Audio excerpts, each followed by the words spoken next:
ఆవాలను ఈ ప్రదేశంలో పడేయండి. మీ కష్టాలు పోతాయి. అనేక రకాల సమస్యల నుంచి మీరు బయటపడతారు. ఆర్థికంగా కూడా మీకు బాగా కలిసొస్తుంది. ఎలాంటి ఇబ్బందులైతే ఉండవనమాట.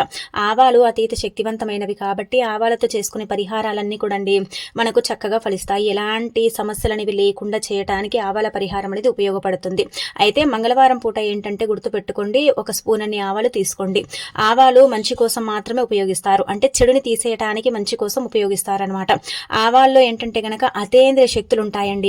ఒక్కసారి ఆవాలను చేతిలో పట్టుకొని ఈ మంత్రాన్ని పఠించండి. ఇంకా చాలు, మీ కష్టం పోయినట్టే, మీ శత్రువులు మిత్రులుగా మారినట్టే. మీకేంటంటే గనక చాలా వరకు కూడా శత్రుత్వం ఉందండి, శత్రువుల వల్ల చాలా సఫర్ అవుతున్నాం అనుకోండి, అలాంటి వాళ్ళు ఏంటంటే ఒక స్పూను ఆవాలు చేతిలో తీసుకోండి. చిన్న టీ స్పూన్ అచ్చం ఆవాలు తీసుకోవాలి.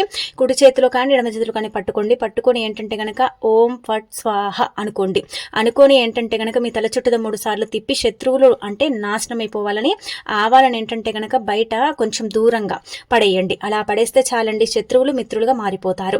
ఖచ్చితంగా ఏంటంటే గనక మార్పు ఉంటుంది, కానీ ఒకటేసారి మార్పు అయితే రాదు. మెల్లిమెల్లిగా మార్పు అనేది వస్తుంది. ఆ మార్పుని మీరే మీ కళ్ళతో చూసి షాక్ అయిపోతారనమాట.